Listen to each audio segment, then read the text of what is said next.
ज़िक्र हक़ के नूर से रोशन है इसकी सुबह व शाम, इसके हर गोशे में गूंजे हक़ ताला का कलाम। ये इदारा मजलिस तालीमुल कुरान जिसका नाम। औज़ु बिल्लाहि मिनश शैतानिर रजीम, बिस्मिल्लाहिर रहमानिर रहीम। या अय्युहल्लज़ीना आमनु दुखुलू फिस्सिल्म। इस आयत शरीफा की रोशनी में आपके खादिम ने चंद बातें जो अर्ज़ की थी वो ये कि इस्लाम एक मुकम्मल निज़ाम हयात है। इसी वजह से इसके लिए लफ्ज़ दीन इस्तेमाल हुआ कुरान शरीफ में। और दीन कहते हैं तरीक़े ज़िंदगी को। दीन के कई माना होते हैं लुग़त के एतबार से। दीन का एक मतलब इंसाफ होता है, एक मतलब बदला होता है, जज़ा होता है, और एक मतलब जो होता है वो तरीक़े ज़िंदगी होता है।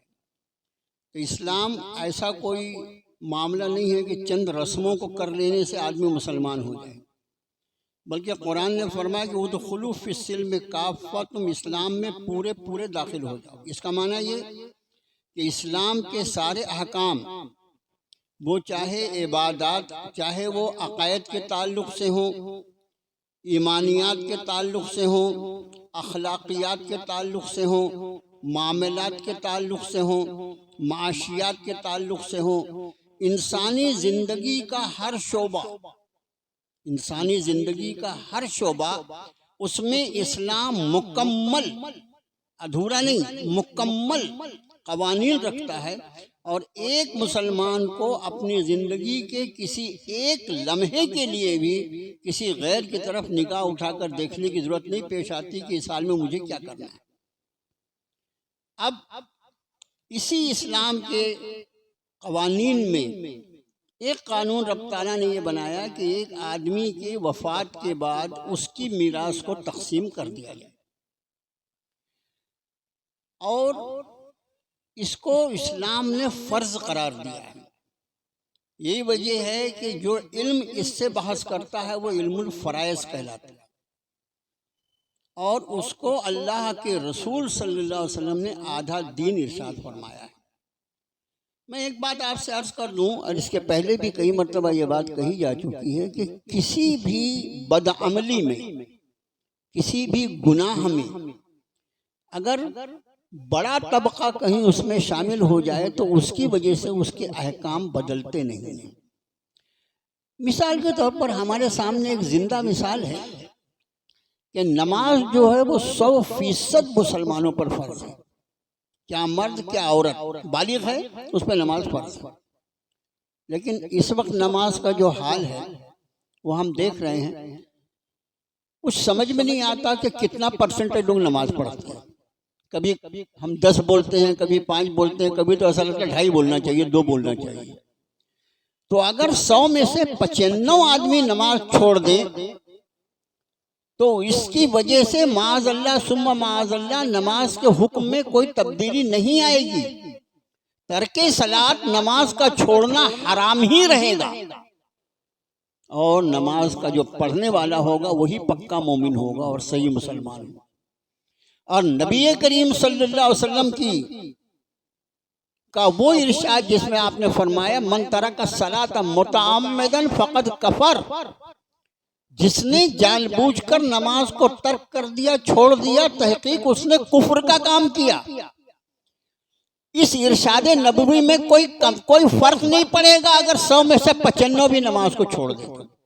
ठीक इसी तरह अगर 100 में से 99 आदमी तक़सीम मीरास को छोड़ दें तो भी वो उसी शान के साथ फ़र्ज रहेगा जिस शान के साथ अल्लाह ने उसको अपनी किताब में फ़र्ज फरमाया।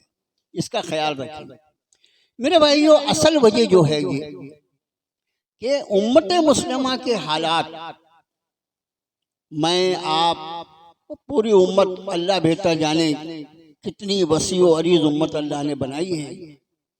इस उम्मत मुस्लिमा के बिगड़ते हुए हालात, इसकी जिल्लत, इस पर जिंदगी का कसता हुआ शिकंजा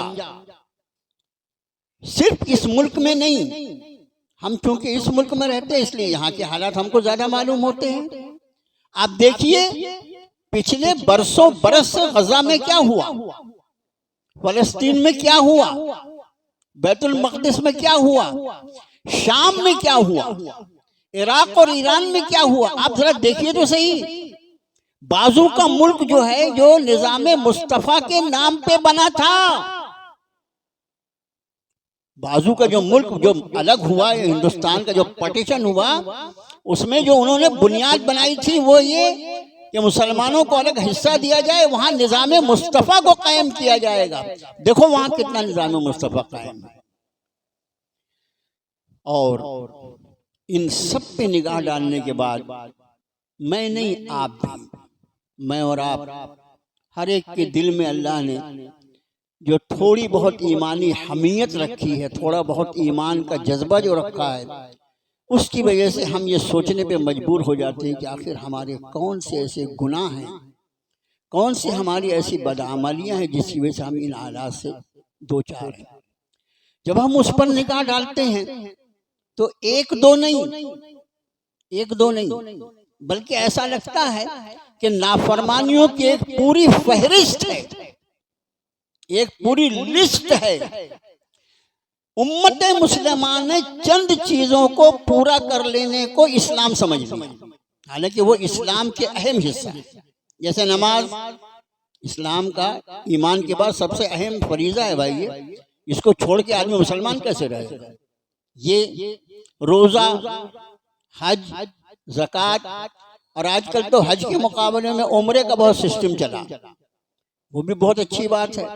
लेकिन ये ख्याल रहे कि अगर ऐसा उम्रा किया जाता है जो हज को मुतासिर कर दे, हज फर्ज है, हज फर्ज है और उम्रा सुन्नत, उम्रा सुन्नत है, हज फर्ज है, तो ऐसी सुन्नत की अदायगी जो फर्ज को मुतासिर कर दे वो कहाँ काबिल कबूल होगी, इसका ख्याल रखिए। और फिर अल्लाह मुझे माफ फरमाए, अगर किसी ने सिर्फ घूमने फिरने के मूड से कहीं हज अगर उम्रा कर लिया तो फिर उसके उम्रे का क्या होगा वो अल्लाह ही जाने। आपका खादिम अर्ज ये कर रहा है कि वो अहकाम जिसे कुरान ने बहुत तफसील से बयान किया, बहुत तफसील से, उसमें कुछ चीजें बहुत काबिल गौर हैं। मिसाल के तौर पर मैं आपसे अर्ज करूं, ज़कात। ज़कात इस्लाम के माशी निज़ाम को कायम रखने का एक जरिया है।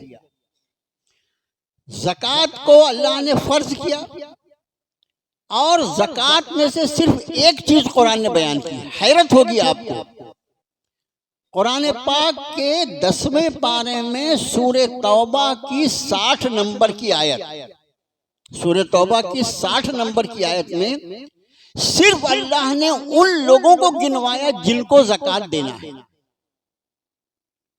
ये मैं आपसे अल्लाह का वास्ता देकर जरा आप गौर कीजिए इन मज़ामीन पर। सिर्फ कुरान ने ज़कात किसको दे सकते हैं, कौन 8 लोग हैं, 8 लोग हैं वो जिनको ज़कात देना, सिर्फ कुरान ने इसको बयान किया। ज़कात 2.5% फर्ज होगी, कितना सोना होगा, कितनी चांदी होगी, साल गुजरेगा, ये होगा, कुछ भी कुरान ने बयान नहीं किया। कुरान ने बयान किया सिर्फ 8 वो मदे जिनको ज़कात देनी है, उसके सिवा कोई हकदार नहीं होगा ज़कात का। और हमने ज़कात का क्या कर डाला है अल्लाह बेहतर जाने। अल्लाह आलिमुल गैब है, उनको मालूम है कि जिन बंदों को मैं पैदा करने वाला हूँ वो क्या क्या होशियारियां बताएंगे। हमारी ज़कात की अदायगी में बड़ा तबका वो ज़कात लेने के लिए हाथ फैला लेता है जो ज़कात का हकदार ही नहीं है। अब जाहिर है कि जब गैर हकदार को चला जाएगा तो असल हकदार जो है वो महरूम हो जाएगा। असल ज़कात का जो मिस्दाक है, इन्नमस सदक़ातु लिल फुक़राए वल मसाकीन, असल में फुक़रा और मसाकीन। अब फिर फकीर और मिस्किन किसको बोलते हैं वो एक अलग डेफिनेशन। लेकिन हमारे यहाँ तो अल्लाह माफ फरमाए क्या हाल है। ठीक इसी तरह वहां तो ज़कात में सिर्फ मदों को गिनवाया कुरान ने कि किसको देना चाहिए, उसके अलावा किसी को भी दी जाएगी तो ज़कात अदा नहीं होगी, ये ख्याल रखना। किसी ऐसे शख्स को ज़कात दे दी जाए जो ज़कात का हकदार नहीं है, हमारी ज़कात अदा नहीं होगी। ये मसला है। वो हमारी आंख में धूल झोंक रहा है, वो तो गुनहगार होगा, लेकिन हम भी आंख बंद करके ज़कात दे रहे हैं, हम भी गुनहगार हैं। आप समझ गए? ठीक इसी तरह मामला मीरास का है। मीरास की तकसीम के मामले में जो हमारे यहाँ बहुत सारे लंगड़े बहाने चलते हैं, कुछ गलत सारे चीजें। सेठ का इंतकाल होगा तो सेठानी बोलती है मैं हूं ना, मेरे होते हुए अब क्या, सेठ गए तो मैं सब कुछ मेरा। मानी कहाँ से हो गया? सेठानी का हिस्सा है उसके अंदर, उसके माल में। ये सेठानी पूरी की मालिक तो नहीं होती। मेरे भाइयों, ज़कात के मामले में जो चीजें हमारी सोच को बदलती हैं, उसकी बुनियादों पर आपका खादिम कुछ बात करेगा।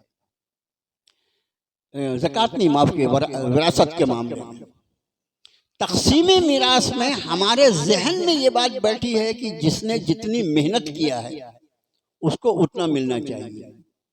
होता क्या है, एक शख्स है और उनकी वफात जो है वो 60-65 साल की, 70 साल की उम्र में हुई। तो एक लड़का अगर 70 साल की उम्र में आदमी मरता है तो उस वक्त उनका एक लड़का ऐसा रहता है जो 50 साल का भी हो सकता है, और उसके बाद फिर कुछ लड़के ऐसे होंगे जो छोटे होंगे, लड़कियां होंगी जिनकी शादी हो गई होगी, वगैरह वगैरह। ये ख्याल रखो कि शरीयत इस्लामी में कुछ माल ऐसा है जो बगैर मेहनत के मिलता है। कुछ माल ऐसा, वैसे माल के लिए उसूल क्या है, मेहनत करना पड़ता है ना, हम और आप सभी कर रहे हैं मेहनत। तो माल जो है मेहनत से आता है और उसको कसब कहा जाता है, और वो ऐन जरूरी चीज है शरीयत से। लेकिन कुछ माल ऐसा है जो बगैर मेहनत के हाथ आता है। उसमें एक माल है महर का। महर जो है, उस महर के बदले में आदमी निकाह में जो महर रखता है, जो जरूरी है, निकाह का एक अहम हिस्सा है, इस महर में इसकी कोई मिकदार नहीं है। महर देने वाला जो शौहर है उसकी ताकत और इस्तेदाद पर है, और जो लड़की उस जिस स्टैंडर्ड की उस हिसाब से वो महर मांग सकती है। महर औरत की मर्जी से, बीवी की, लड़की की मर्जी से तय किया जाएगा, और देने वाले की ताकत। अगर वो खुदा ना खास्ता लाख रुपया और करोड़ रुपया भी महर अगर बांध दे तो उस पर कोई पाबंदी नहीं है। महर का मामला जहां तक है, हमारे कम से कम वाला मामला, कितना कम बांधे, अब जाने दो, वो एक अलग मामला। ये बगैर मेहनत का पैसा होता है। ठीक इसी तरह तक़सीम मीरास जो है, इसका मेहनत से कोई ताल्लुक नहीं है। हम ये समझते हैं कि भाई बड़ा लड़का जो है, अब्बा के इंतकाल के बाद बड़ा लड़का जो वो पूरा सांप के जैसे बैठ जाता है उसके ऊपर। मैंने अब्बा के साथ मेहनत किया ना, सारी भगदौड़ तो मैंने किया हूं। अब इस पर लतीफे जैसी बात आप सुनो। फर्ज कीजिए किसी ऐसे शख्स का इंतकाल हुआ जिसकी बीवी हामला है। किसी ऐसे शख्स का इंतकाल हुआ जिसकी बीवी हामला है। अब जाहिर है कि जब हामला है और उसके फिर बड़े लड़के भी होंगे, जवान लड़के भी होंगे, ये हो सकता है जवान लड़के भी होंगे, कई बड़े लड़के होंगे, और बीवी हामला है। अगर हामला औरत है मरने वाले की, तो शरीयत इस्लामी ने इस तक़सीम मीरास पर पाबंदी लगाई। आमतौर से मीरास कब तक़सीम करना है? मरने के फौरन बाद करना है। मरने के फौरन बाद करना है। मुझे दफन कर क्या, और उसके बाद देखो कि मेरे पास मैंने अपने पीछे क्या छोड़ा है, वो मेरी औलादों का हिस्सा अलग अलग कर दो, मेरी बीवी का हिस्सा अलग कर दो। ये तो फौरन करने की चीज है। लेकिन अगर बीवी हामला है किसी की, तो शरीयत ने फरमाया कि इसमें तक़सीम मीरास को मुलतवी रखा जाए बच्चे के पैदा होने तक। लेकिन बाज़ उलमा के नजदीक चूंकि मीरास को तक़सीम करने में ज्यादा देर करना मुनासिब नहीं, इसलिए बाज़ उलमा ने कहा कि अगर मीरास तक़सीम भी की जाए तो दो लड़कों का हिस्सा महफूज रखा जाए, बगैर तक़सीम के उसको अलग रखा जाए।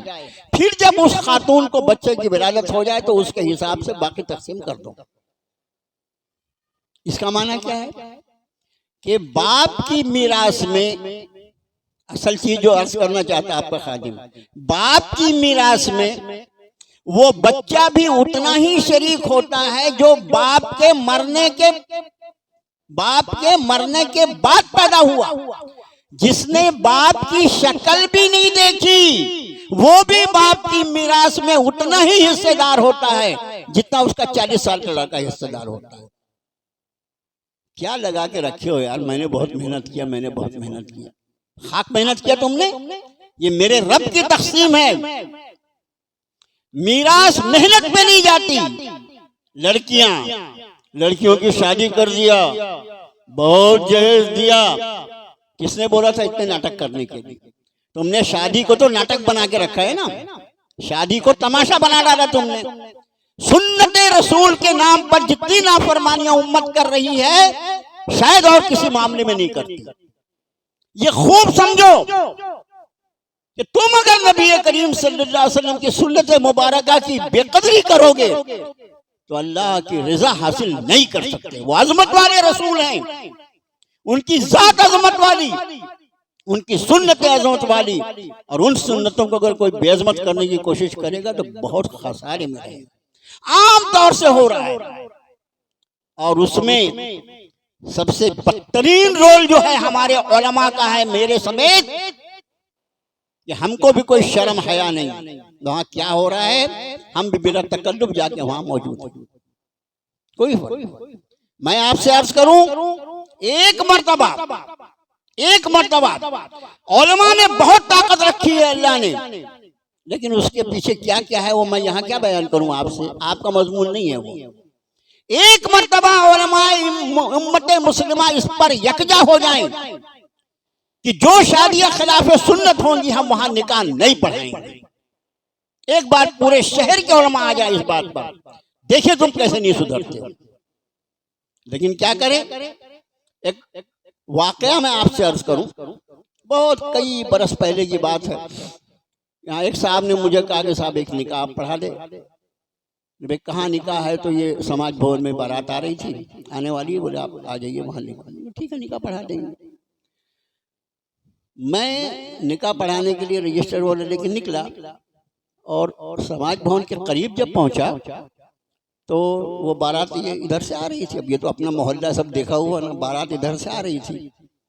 और वो साहब जो थे, यानी वो जो गधा था, यानी दूल्हा गधा नहीं, वो घोड़े पे बैठा था इसलिए गधा बोल दिया मैंने।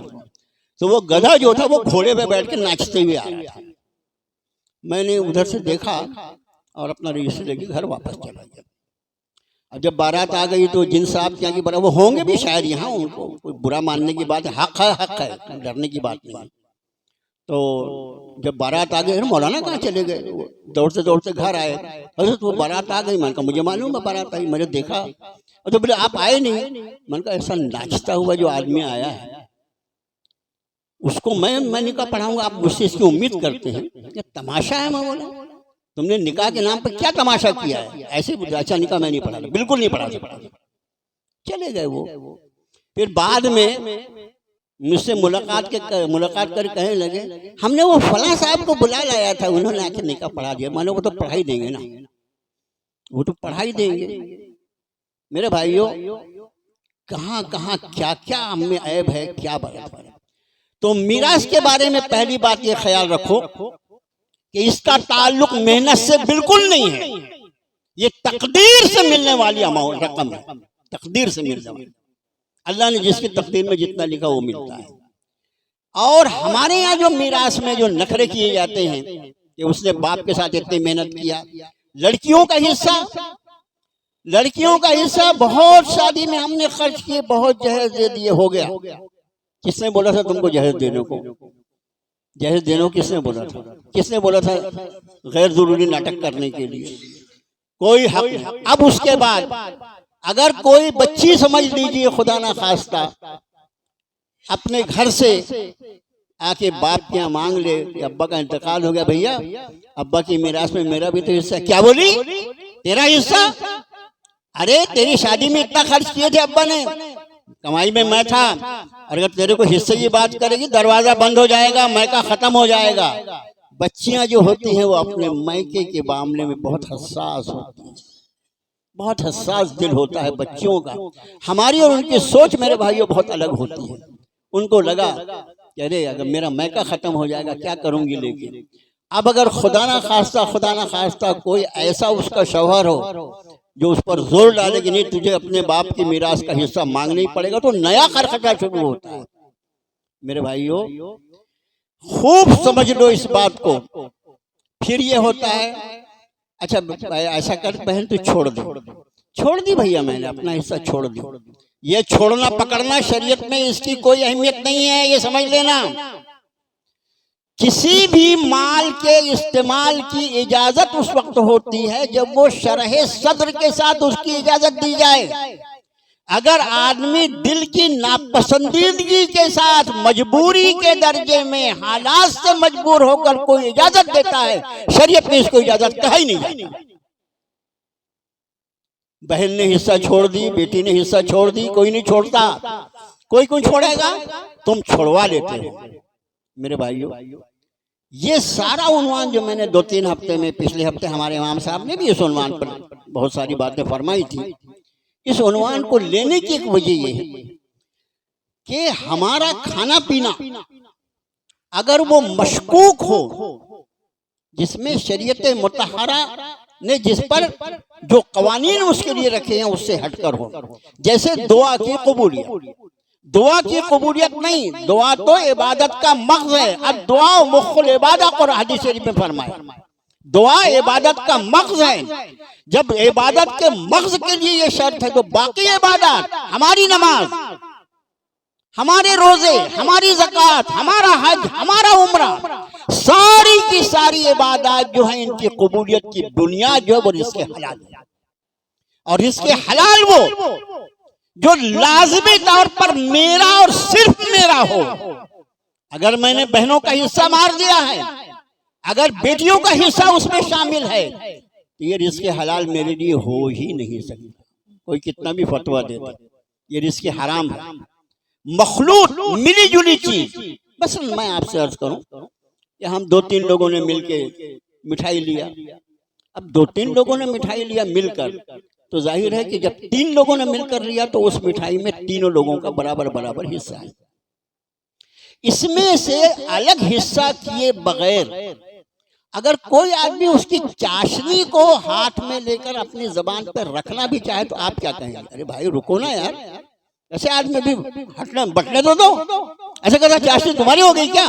3 हिस्सेदार हैं। ठीक यही हाल मीरास का है।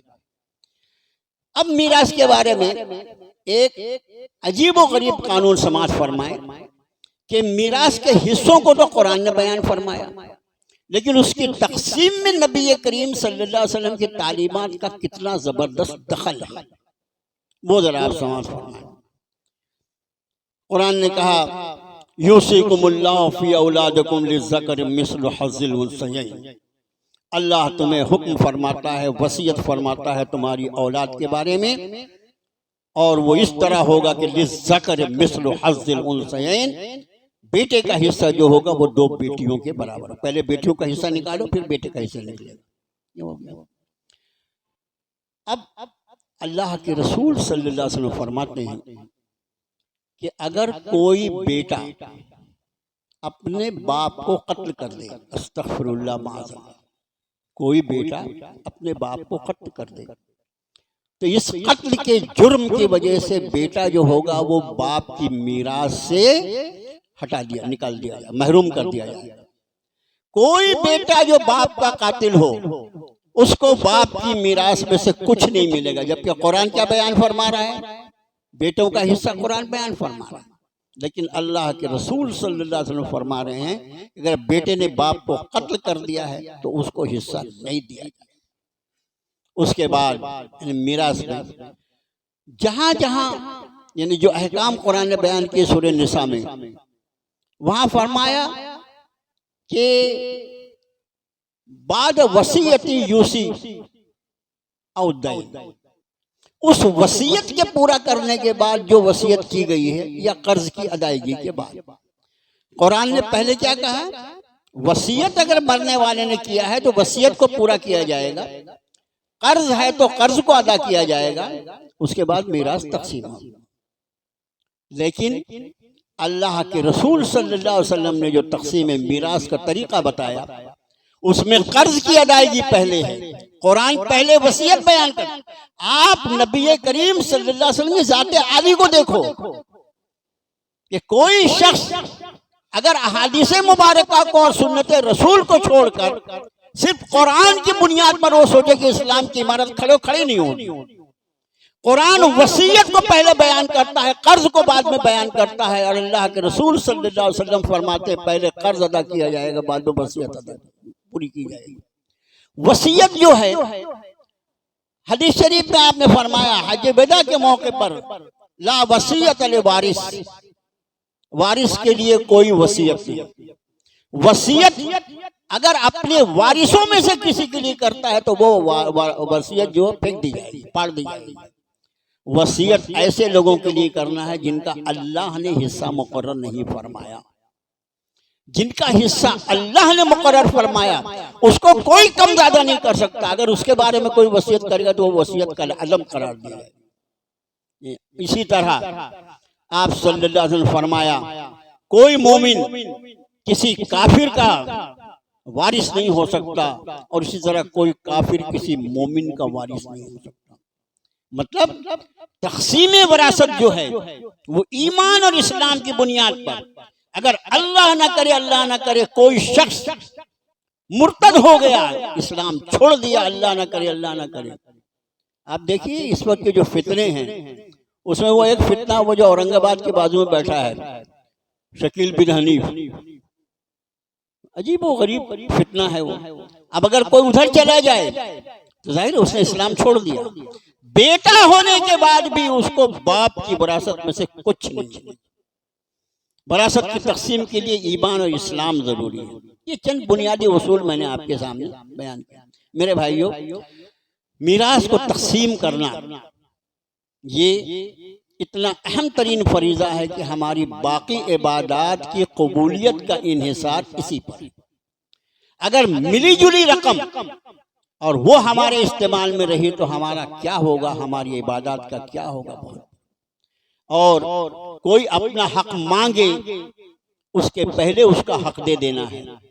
और मिली जुली मीरास में से अगर कोई बोले मैंने अपना हिस्सा छोड़ दिया तो ये छोड़ना जो है शरीयत में इसका एतबार ही नहीं है। उसका हिस्सा उसके हाथ में दिया जाए, उसका हिस्सा उसके हाथ में दिया जाए, फिर उसके जो मर्जी आए वो करे। उसको छोड़ना पकड़ना बोल सकते हैं, जबानी बोल देना मैंने अपना हिस्सा छोड़। कौन सा हिस्सा? अरे भाई एक पूरा मकान है, तेरा कौन सा हिस्सा है? तेरा हिस्सा ही नहीं हुआ, अलग हुआ तो तू छोड़ेगा क्या? ये सब ख्याल रखिए। ये असल में एक ऐसी चीज है जिसने हमारे मामलात की खराबी में बहुत अहम रोल अदा किया। जैसी रोजी, जैसा खाना पेट में जाता है ना, उसी तरह के आमाल सादिर होते हैं। ये है रिज़्क़ हलाल, वो जो है वो नेकियों के करने की आदमी को तौफीक मिलती है, और रिज़्क़ हराम जो है वो इस पर बंदिश लगाता है। बस इसीलिए आपके खादिम ने इस उन्वान के मामले में सीधी बात यह है, जब कहीं कोई वफात हुई फौरन जो कुछ उसने छोड़ा है उसका पूरा बायोडाटा निकाल कर, तफसील निकाल कर किसी मुफ्ती से, हमारा मुफ्ती जो है 5 पैसा नहीं मांगता भाई, मुफ्त में फतवा देगा। ये देखो इसको इतने हिस्सों में तकसीम करो, वो फला का इतना, फला जो जिसका है उसको दे दो। किसको क्या मिलता है? फिर अल्लाह का काम है उसमें बरकत का डालना। देखो बरकत जो है ये अल्लाह के अम्र और फैसले का नाम है। हमारी मेहनतों की वजह से कोई बरकत नहीं आने वाली। अगर हम अहकाम खुदाबंदी पर अमल पैरा होंगे तो थोड़े को भी अल्लाह बहुत ज्यादा कर देगा, और अगर हमने मनमानी करने की कोशिश की तो बज़ाहिर हमारे पास कितना भी हो, अगर अल्लाह का फैसला आ गया तो वो हमारे कोई काम। भाई वो मस्जिद उप्पलवाड़ी वाले कोई आए हैं क्या? उप्पलवाड़ी मस्जिद की तरफ से कोई आया है क्या चंदे वाला? तो वही बैठे रहोगे आप? कहाँ है चिट्ठी? तो इतनी बारीक सी चिट्ठी रखेंगे तो कुछ अजीब लोग हैं।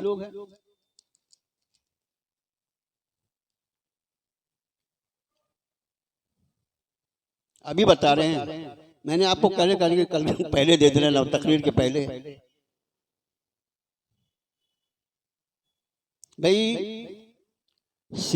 उपलवाड़ी में मस्जिद सिद्दीक, इसका तामीरी काम शुरू है, मस्जिद की तामीर है। और ये अजर व सवाब के एतबार से मैंने आपसे अर्ज़ किया कि ये सवाब जारिया होता है। मस्जिद की एक जगह ऐसी होती है कि एक बार मस्जिद बन गई तो उसको मस्जिद के अलावा कुछ उसको मदरसा भी नहीं बनाया जा सकता। तो जब मस्जिद बन गई और उसमें हमारा जो भी हिस्सा है, तो ये यकीनी बात है कि इंशाअल्लाह क़यामत तक हमारे लिए उसमें अजर व सवाब का सिलसिला जारी रहेगा। मस्जिद के ज़िम्मेदार इंशाअल्लाह दरवाज़ों पे खड़े रहेंगे, नमाज के बाद उनका भरपूर तायन